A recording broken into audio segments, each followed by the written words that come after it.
ائمہ معصومین علیہ السلام کا اصرار ہے کہ بسم اللہ الرحمن الرحیم کو بلند آواز سے پڑھا جائے، حتیٰ کہ اخفاتی نمازوں میں بھی مثلا ظہرین میں بھی جو ہے بسم اللہ کو بلند آواز سے کہا جائے۔ لہذا بسم اللہ الرحمن الرحیم رنگ خدائی ہے اور صفت الہی کی صبغہ الہی کی علامت ہے، ایک انسان کے ایمان کی نشانی کہ خداوند متعال پر اس کا کس قدر ایمان ہے، کس قدر محبت ہے خداوند متعال سے کہ ہر کام اپنے محبوب کے نام کیا۔ حضرت آیت اللہ بھاجد نے حسن نصر اللہ بتایا کہ یہ دعا پڑھا کریں نا، اللہم اجعلنی فی درعک الحصینہ التی تجعل فیہا من ترید، یہ ایک دعا کا حصہ ہے، میں نے دیکھا ہے۔ تو یہ آواز اللہم اجعلنی فی درعک الحصینہ، اپنے مضبوط قلعے میں مجھے قرار دے پروردگارا، جس میں تو اسے قرار دے جسے تو چاہتا ہے۔ تو آتے ہیں جو ہے بسم اللہ الرحمن الرحیم کے بارے میں چند مطالب پڑھ لیتے ہیں ہم لوگ تفسیر نور میں سے۔ بسم اللہ الرحمن الرحیم، تو یہ بعض جو ہیں طول طویل مقدمات کو چھوڑ کر بسم اللہ الرحمن الرحیم کتاب الہی کا سرنامہ ہے، سرنامہ کلام، اور صرف قرآن مجید کی یہ خصوصیت نہیں ہے، بلکہ احادیث و روایات سے پتہ چلتا ہے کہ تمام جو ہے آسمانی کتابوں کی ابتدا میں بسم اللہ ہی ہے، خداوند متعال کے نام سے یہ کتابیں شروع ہوتی ہیں، اور تمام انبیاء کے بارے میں بھی ہے کہ ہر کام سے پہلے بسم اللہ الرحمن الرحیم کہا کرتے تھے۔ سرنامہ کار و عمل انبیاء بھی ہیں، سرنامہ کتب آسمانی بھی ہے، اور حضرت نوح علیہ السلام جو ہے ان کو کشتی بنانے کا حکم دیا، جب کشتی بنی تو کشتی چلنے لگا خدا متعال کے حکم سے، انہوں نے بسم اللہ کر کے شروع، بسم اللہ مجریہا و مرساہا، یہ وہاں سے مثلا اس کشتی کا رکنا اور چلنا دونوں خدا کے نام سے شروع کیا۔ تو حضرت نوح علیہ السلام، حضرت سلیمان علیہ السلام نے جو ہے ملکہ سبا کو خط لکھا کہ ایمان لے کر آئیں ورنہ میں حملہ کروں گا، اپنے خط کا آغاز بھی بسم اللہ الرحمن الرحیم سے کیا۔ اور حضرت آقا امیر المومنین علیہ السلام نے فرمایا کہ بسم اللہ باعث برکت ہے اور بسم اللہ کا ترک کرنا ناکامی کا سبب ہے۔ یہ ہمارے جو ہیں بعنوان شیعہ بعنوان مومن، یہ ہماری عادت میں شامل ہونا چاہیے کہ بسم اللہ ہمیشہ بسم اللہ الرحمن بسم اللہ الرحمن، جوتا پہننا ہے، وضو کرنا ہے، سونے کے لیے جانا ہے، کتاب پڑھنا ہے، ہوم ورک بھی کرنا ہو، اسکول جانا ہے، آپ نے جہاں بھی جو کچھ بھی کرنا ہے بسم اللہ الرحمن، لقمہ اٹھانے بسم اللہ پڑھنے کی عادت ہونی چاہیے۔ بسم اللہ الرحمن الرحیم مکمل یا حد اقل بسم اللہ یہ ہونا چاہیے۔ لہٰذا آپ نے ایک شخص سے فرمایا کہ بسم اللہ جو لکھ رہا تھا تو فرمایا کہ اسے خوبصورت انداز میں لکھو، بسم اللہ لکھنے کا بھی حکم ہے، ثواب ہے، اور بسم اللہ کو کھینچ کر لکھنے کا بھی حکم ہے۔ فرمایا کہ جودھا، بسم اللہ کو خوبصورت کر کے لکھو، خوشخط کر کے لکھو۔ تو ہمارے بچے گڑبڑ کر کے لکھتے ہیں، نہ کریں تو مسابقہ ہونا چاہیے، بچوں کو سکھانا چاہیے بسم اللہ الرحمن الرحیم لکھو، کون خوبصورت لکھتا ہے، جو بھی خوبصورت لکھے گا اس کو انعام ملنا چاہیے۔ تو یہ بھی مثلا اس اسلام میں ہے کہ یہ چونکہ سرنامہ کلام اسے خوبصورت کر کے لکھیں۔ ہر کام کی ابتدا میں بسم اللہ کہنے کی تاکید کی ہے، حدیث اس دن میں نے آپ کی خدمت میں بیان کیا، کل امر ذی بال لم یبدأ بسم اللہ فہو ابتر، ہر نیک کام، ہر اچھا کام اگر اس کی ابتدا بسم اللہ سے نہ ہو، انہیں اللہ کا نام لے کر شروع نہ کیا جائے، اللہ پہ بھروسہ کر کے اللہ، تو پھر وہ کام ناکام رہے گا، نامراد رہے گا، یعنی انجام تک نہیں پہنچے گا۔ لہٰذا کھانا کھانے سے پہلے، نکاح کرتے وقت، سواری پر سوار ہوتے وقت، سفر کا آغاز کرتے ہوئے، اور اسی طرح دوسرے تیسرے تمام مواقع پہ عرض کیا کہ آپ مثلا سونا چاہتے ہیں، آپ کتاب پڑھنا چاہتے ہیں، آپ مثلا اپنی گاڑی میں سوار ہونا چاہتے ہیں، ڈرائیو کرنا چاہتے ہیں، ہر جگہ بسم اللہ پہ کہنا چاہیے۔ آپ اترنا چاہتے ہیں بسم اللہ کے، آپ چڑھنا چاہتے ہیں بسم اللہ الرحمن الرحیم، حتیٰ کہ اگر جانور کو بھی بسم اللہ پڑھے بغیر، اگر ان اللہ کا نام لیے بغیر اگر ذبح کیا تو وہ جانور بھی مردار ہو جاتا ہے۔ اللہ کا نام لینا چاہیے، بسم اللہ بہترین چیز ہے۔ کہ جانور کو ذبح کرتا ہو. تو تمام قصاب جو جانور ذبح کرتے ہیں اگر بغیر اس میں اللہ لیے ذبح کرتے ہیں تو سب مردار ہے اور حرام ہے، ان کی خریداری حرام ہے، پیسہ حرام ہے، کھانا پینا بھی ان کا حرام ہے، یہ حرام ہو جاتی ہے.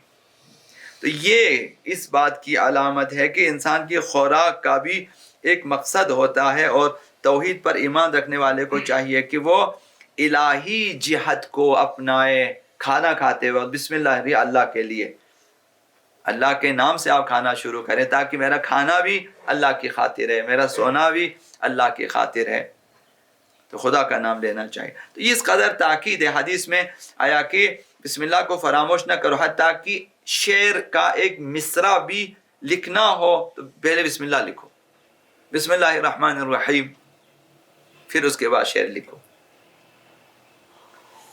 اور پہلی مرتبہ اگر اپنے بچے کو، جب مثلا گھر میں بچہ ہو چھوٹا ہو جس کو آپ پڑھانا چاہتے ہو، اگر پہلی مرتبہ اسے بسم اللہ الرحمن الرحیم سکھا دیا، اس نے اپنی زبان پہ جاری کر دیا، تو اس کی جزا اس قدر ہے کہ اسے بخشا جاتا، اس کے والدین کو بخشا جاتا ہے، پش در پش مغفرت ہو جاتی ہے. ہر کام کی ابتدا میں بسم اللہ کی تاکید کس لیے ہے؟ انہوں نے چند وضاحتیں یہاں پہ لکھی ہے. صاحب تفسیر نے جواب میں لکھا کہ بسم اللہ مسلمان کی علامت اور نشان ہے، چونکہ ہماری ابتدا خداوند متعال، ہماری انتہا خداوند متعال. انا للہ و انا الیہ راجعون، من اللہ و الی اللہ، اللہ کی طرف سے ہم جانے اللہ کی طرف ہے. تو لہٰذا چونکہ ہم مسلمان ہیں اور ہمارا تعلق خدا سے ہے، لہٰذا ہر کام پر رنگ الہی ہونا چاہیے. تو یہ بسم اللہ رنگ الہی ہے. جس طرح کسی کارخانے کی مصنوعات اور سامان پر اس کارخانے کی مور، لوگو وغیرہ بنا لیتے ہیں تو یہ ایک نشانی ہوتی ہے کہ بھئی یہ اس کمپنی کی ہے. تو لہٰذا یہ عرض کیا کہ یہ مسلمان ہونے کی ایک خاص اور نشانی ہے، خاص نشانی ہے کہ ہر کام کی ابتدا میں انسان خدا کا نام لے اور شروع کرے. حتیٰ کہ اگر آپ میچ شروع کرنا چاہتے ہیں، فٹ بال میچ، کوئی بھی جائز کھیل، تب بھی آپ بسم اللہ الرحمن الرحیم کہہ کے شروع کرنا چاہیے. ورزش بھی بسم اللہ الرحمن الرحیم، اس میں ہزار قسم کی برکتیں ہیں. لہٰذا خواہ وہ جزوی طور پر آپ کا کام ہو یا کلی طور پر ہو، مثلا برتن بنانے والے کارخانے کی طرف سے مثلا ہر برتن پر مثلا اس کا لوگو یا اس کا نشان لگا ہوا ہوتا ہے، اور کبھی ملکوں کا پرچم اس پر مثلا بنا ہوا ہوتا ہے. تو یہ مسلمانوں کی طرف سے ایک نشانی ہے.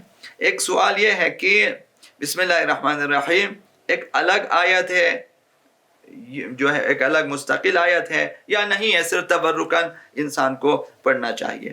تو اس کا جواب سب کو معلوم ہے انشاءاللہ العزیز.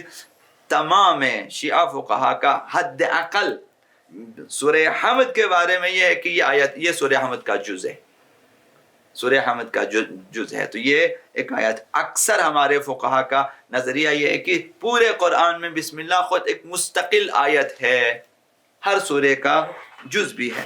لہٰذا یہاں انہوں نے فرمایا کہ اہل بیت رسول علیہ السلام جو دوسرے فقہی رہبروں پر 100 سالہ برتری رکھتے ہیں، جو راہ خدا میں درجہ شہادت فائز ہوئے، نیز قرآن میں ان کی عصمت طہارت کی صراحت کے سے بیان کیا گیا. ان کے اعتقاد کے مطابق بسم اللہ ایک مستقل آیت اور قرآن، یعنی اہل بیت اطہار کی طرف سے مستقل آیت بیان ہوا ہے کہ بسم اللہ مستقل آیت ہے. فخر الدین رازی نے بھی اپنی تفسیر میں بسم اللہ کے جزء قرآن ہونے پر 16 دلیلیں پیش کی ہیں. فخر الدین رازی متعصب ترین مفسر ہے اور بہترین مفسر ہے، شیعوں کے بارے میں متعصب ترین ہے، اور اس کی تفسیر بہت اچھی ہے، اور اس نے 16 دلیلیں پیش کی ہیں. بسم اللہ ہر آیت کا، ہر سورے کا جز ہے. بہت کم لوگ ہیں جو کہتے ہیں یہ مثلا جز نہیں ہے، تکرار ہے، تبرکن ہے. آلوسی بھی اسی نظریے کا قائل ہے. مسند احمد بھی بسم اللہ کو جز و سورہ شروع. تو یہ اتنے سارے شیعہ سنی روایتیں ہمارے پاس ہیں. علماء فقہا انہوں نے لکھا کہ بسم اللہ الرحمن الرحیم ہر سورے کا جز ہے. بعض لوگ بسم اللہ کو سورت کا جز نہیں جانتے یا نماز میں اسے ترک کرتے ہیں، ان پر اعتراض کیے گئے ہیں. ائمہ معصومین علیہ السلام کا اصرار ہے کہ بسم اللہ الرحمن الرحیم کو بلند آواز سے پڑھا جائے، حتیٰ کہ اخفاتی نمازوں میں بھی، مثلا ظہرین میں بھی جو ہے بسم اللہ کو بلند آواز سے کہا جائے، پڑھا جائے۔ جو لوگ نماز میں بسم اللہ نہیں پڑھتے یا اسے سورت کا جز شمار نہیں کرتے، آقا باقر علیہ السلام نے فرمایا کہ سرقو اکرم آیہ، بہترین آیت کو انہوں نے چوری کیا ہے۔ بعض لوگ ہوتے ہیں بیچ میں، اب بھی ہیں، کہ جو اعتراضات کرتے ہیں کہ بھئی بسم اللہ نہیں پڑھنی چاہیے، کیوں پڑھتے ہیں مثلا؟ تو اس زمانے میں باقر علیہ السلام کے بارے میں بعض لوگ یہی کام کرتے تھے۔ امام نے فرمایا کہ بہترین آیت کو چرا لیا تم نے، کوئی اور کسی اور آیت کو چرانا چاہیے تھا، اس کو کیوں چرایا؟ تو یعنی اسے چور کہا جاتا ہے جو بسم اللہ کو ترک کرتے ہیں۔ تو لہذا بسم اللہ ورد زبان ہونا چاہیے۔ سنن بیہقی میں ایک حدیث کے ضمن میں بیان ہوا کہ کیوں بعض لوگوں نے بسم اللہ کو سورت کا جز شمار نہیں کیا، اعتراض کیا اس نے، کیوں شمار نہیں کرتے ہو؟ بعض لوگوں کا یہ خیال کیا ہے کہ بسم اللہ کو جزو سورہ شمار نہیں کرتے۔ شہید مطہری سورہ حمد کی تفسیر میں ابن عباس، عاصم، کسائی، ابن عمر، ابن زبیر، عطا، طاؤس، فخر رازی، سیوطی، 20 مفسرین قرآن سے نقل کیا کہ جو ہے بسم اللہ الرحمن الرحیم کو یہ لوگ جزو سورہ سمجھتے ہیں، اتنے بڑے، تو ہمیں بھی جزو سورہ سمجھنا چاہیے۔ بہرحال آقا امام صادق علیہ السلام سے نقل ہے کہ فرمایا کہ بسم اللہ تمام سورتوں کا تاج ہے، تو اس تاج کو نہ اتاریں سوروں کے سر سے، ہر سورے کا ایک تاج ہے۔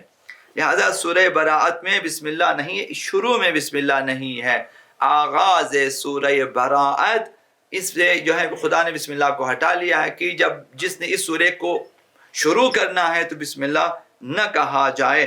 آقا امیر المومنین کے فرمان کے مطابق سورہ توبہ کے اول میں بسم اللہ اس لیے نہیں ہے کہ امان اور رحمت کا کلمہ ہے، بسم اللہ میں رحمان اور رحیم مثلا، اور یہ سورہ جو ہے وہ کفار مشرکین سے براءت و نفرت و دشمنی وغیرہ کے اظہار کے لیے ہے، لہذا مناسبت نہیں ہے۔ خلاصہ اصل یہ کہ خدا متعال نہیں چاہ کہ سورہ کے بیچ میں، یعنی مشرکین و منافقین پر خداوند متعال اس قدر غضبناک تھے کہ ان کے لیے جو احکامات نازل کیے اس میں کہا اپنے نام سے شروع نہیں کروں گا، بغیر بسم اللہ کے شروع کیا، وہ ایک الگ قصہ ہے۔ لہذا بسم اللہ الرحمن الرحیم رنگ خدائی ہے اور صفت الہی کی صبغہ الہی کی علامت ہے، ایک انسان کے ایمان کی نشانی کہ خداوند متعال پر اس کا کس قدر ایمان ہے، کس قدر محبت ہے خداوند متعال سے کہ ہر کام اپنے محبوب کے نام کیا کرتا ہے۔ یہ ایک محبت کی نشانی ہوتی ہے، اگر خداوند محبوب ہے تو انسان اپنے محبوب کے نام سے شروع کرتا ہے۔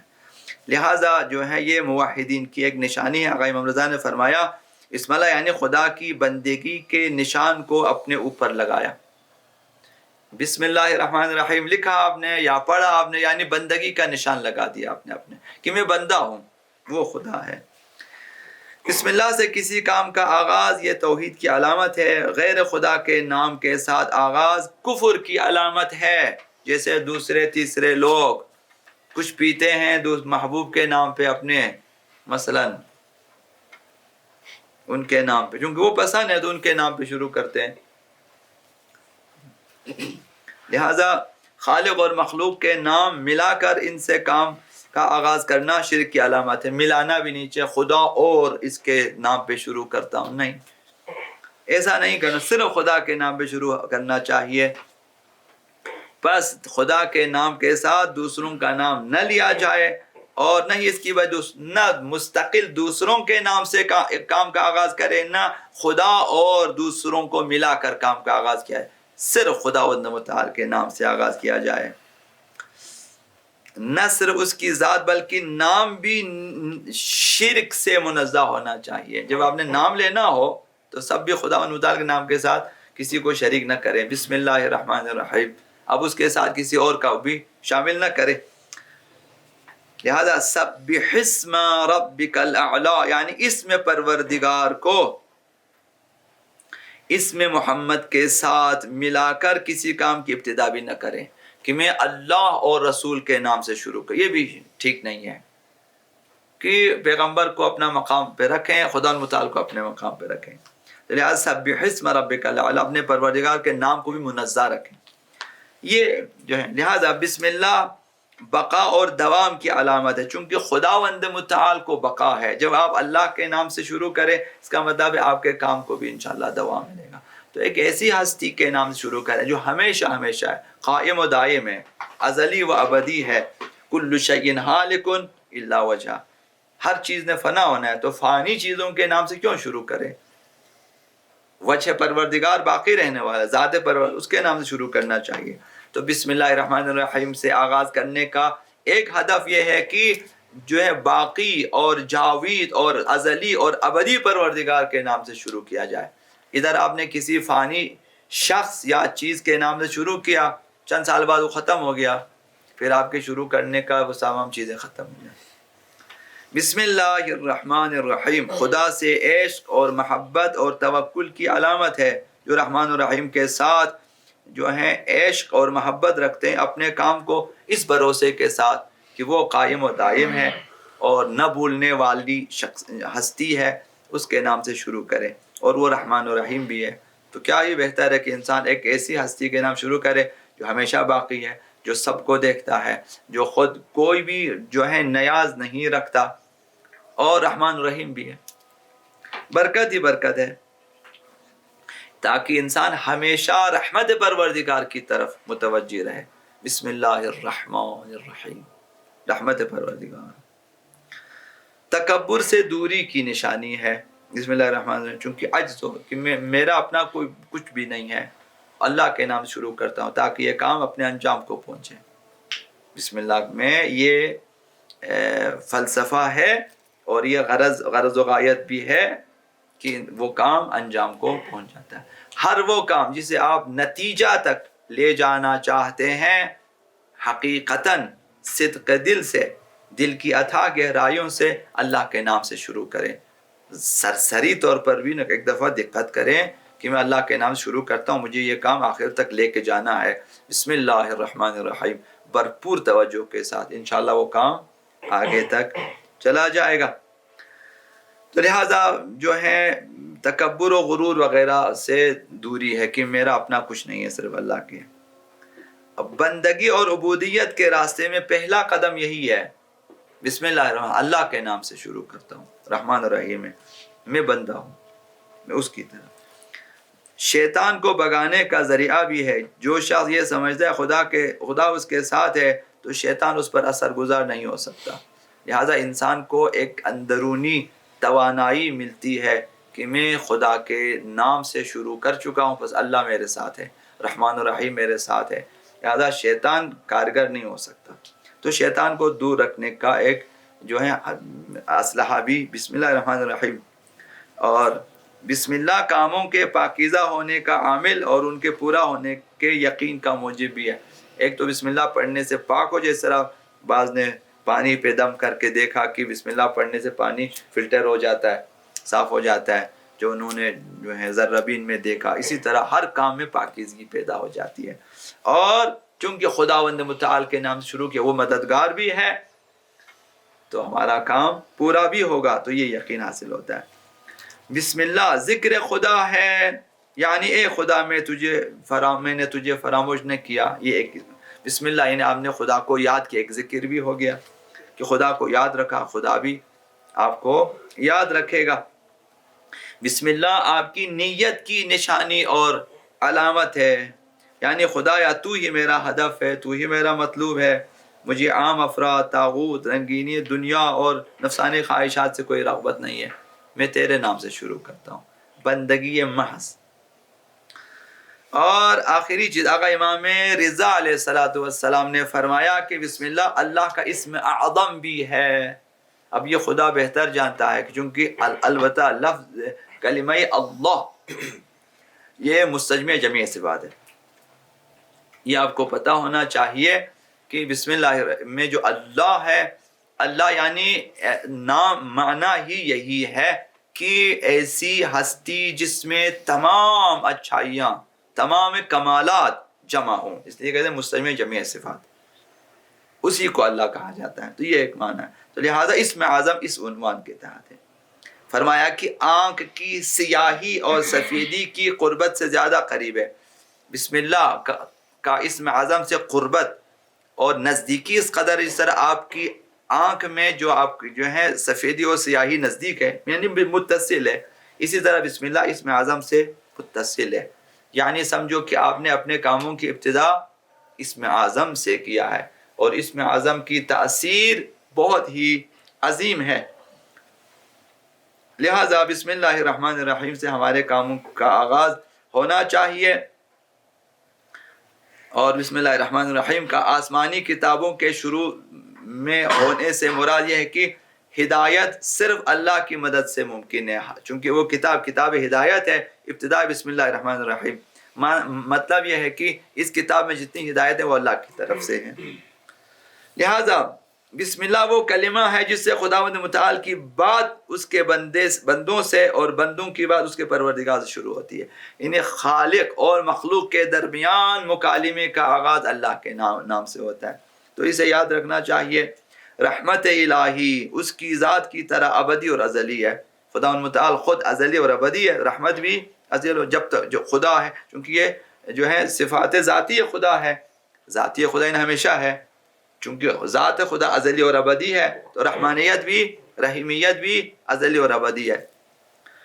تو لہذا رحمت الہی کا مختلف انداز میں بیان، رحمت پر اصرار اور تاکید کا اظہار. ایک انداز رحمان ہے، دوسرا انداز رحیم. دونوں انداز ہیں رحم جو ہے سب کے لیے عمومی اور خصوصی. رحمت خدا متعال کی طرف سے سب کے لیے، تمام مخلوقات کے لیے رحمان ہے اور خاص مومنین کے لیے رحیم ہے. تو لہذا مومنین کے لیے دوہری رحمت ہے، ایک عمومی رحمت شامل حال ہے، ایک خصوصی رحمت مومنین کے لیے شامل حال ہے. بہرحال تو یہ جو اس آیت میں جو سرسری طور پر میں نے جلدی سے آپ کی خدمت میں عرض کیا کہ بسم اللہ الرحمن الرحیم کو کبھی فراموش نہ کریں، یہ سبق سیکھیں. خداوند متعال نے اس جملے کا انتخاب فرمایا، اپنی کتاب کا آغاز، اپنی وحی کا آغاز اسی کلمے سے کیا اور پیغمبر اسلام نے بھی اسی طرح سے لوگوں کو بیان کرنا شروع کر دیا. اور جب بھی قرآن پڑھا جائے ہمیں کہا کہ بسم اللہ الرحمن الرحیم کہہ کر شروع کرنا چاہیے، نہ صرف قرآن کی ابتدا میں بلکہ کہا کہ ہر کام کے آغاز میں بسم اللہ ہونا چاہیے. لباس پہننا چاہتے ہیں، وضو کرنا چاہتے ہیں، بسم اللہ، ٹھیک ہے نا، بسم اللہ و باللہ والحمد، یہ وضو کے دعاؤں میں ہے. جب آپ پانی کو دیکھیں گے تو خداوند متعال کا نام. اسی طرح نماز کی ابتدا میں بسم اللہ ہے. جب آپ اذان دینا چاہیں بسم اللہ الرحمن الرحیم کہہ کر اذان دیں. اسی طرح سے آپ مسجد میں داخل ہونا چاہتے ہیں بسم اللہ کہہ کر. جب آپ باہر جانا چاہتے ہیں بسم اللہ. جب آپ کچھ بھی کرنا چاہیں بسم اللہ الرحمن الرحیم. یہ ہمارا جو ہے سرنامہ کلام ہونا چاہیے اور نصب العین ہونا چاہیے، کبھی بھی فراموش نہ کریں. تو جو ہے آقا امیر المؤمنین علیہ الصلوۃ والسلام نے جو ہے ایک شخص آیا چارپائی پہ بیٹھا، وہ گر گیا اور اس کا سر ٹوٹا، زخمی ہو گیا. تو فرمایا کہ یہ کیا ہوگا، بسم اللہ پڑھ کے بیٹھ جاتے. نہیں ہوتا. امام علی نے فرمایا تم نے بغیر بسم اللہ کے بیٹھا، یہ سزا ہے کہ تم نے بسم اللہ کو چھوڑ دیا. تو بسم اللہ چھوڑنے کے نقصانات بھی ہیں، سر ٹوٹ سکتا ہے، موٹر سائیکل سے ایکسیڈنٹ کر سکتے ہیں. بسم اللہ پڑھا تھا اس دن. تو یعنی عموماً ہمیں اس طرح کی جو ہے چیزیں سامنے آ سکتی ہیں. مجھے بہت گھبراہٹ ہوتی ہے کہ جب میں گاڑی میں بیٹھوں یا کہیں بھی بیٹھوں، میں اپنی طرف سے کوشش ہوتی ہے کہ یہ بھائی ابھی جہاز میں جا رہے، ممکن ہے آپ بسم اللہ الرحمن الرحیم کہیں، سبحان الذی اسرا نہیں، وہ جو جہاز میں سبحان اللہ سخر لنا ھذا وما كنا له مقرنین وانا الى ربنا لمن، یہ جو آیات یہ امام صادق علیہ السلام کی بھی روایت ہے. تو جہاز میں بیٹھیں، آپ گھوڑے پہ بیٹھیں گے، یہ آپ ضرور پڑھیں، ضرور پڑھیں. آپ نے پڑھ لیا، آپ نے سورہ جو ہے فاتحہ پڑھ لیا، مثلا 3 قل هو اللہ بھی آپ نے پڑھ لیا، ایک آیت الکرسی آپ نے پڑھ لیا، آپ نے پڑھ، ممکن ہے آپ کی وجہ سے پوری جہاز بچ جائے، پوری گاڑی بچ جائے، پوری کشتی بچ جائے. ٹھیک ہے نا. تو یہ جو ہیں دعاؤں کے ضمن میں جو ایک چھوٹی سی چیز عرض کیا جو مطلب مشہور ہو گیا، عزت آیت اللہ بھاجد نے حسن نصر اللہ کو بتایا کہ یہ دعا پڑھا کریں نا، اللہم اجعلنی فی درعک الحصینہ التی تجعل فیہا من ترید. یہ ایک دعا کا حصہ ہے، میں نے دیکھا ہے. تو یہ آواز اللہم اجعلنی فی درعک الحصینہ، اپنے مضبوط قلعے میں مجھے قرار دے پروردگارا، جس میں تو اسے قرار دے جسے تو چاہتا ہے. تو اسے آپ جمع کے طور پر پڑھیں دعا کے، اللہم اجعلنا فی خدایا ہم سب کو اپنے محفوظ قلعے میں قرار دے. آپ نے صدق دل سے پڑھا، ممکن ہے آپ کی وجہ سے سارے لوگ بچ جائیں. تو میں یہ سوچتا ہوں اور پھر میں پڑھ لیتا ہوں. تو آپ بھی پڑھیں انشاءاللہ العزیز، بسم اللہ بھی ساتھ پڑھیں. یہ چیزیں انشاءاللہ العزیز جلد بازی میں کبھی بھی بسم اللہ کو فراموش نہ کریں انشاءاللہ. اس کے بہت سارے مثبت آثار اپنی زندگی میں آپ دیکھیں گے. بر محمد و آل محمد صلوات اللہ وسلم محمد و آل محمد وعجل فرجهم.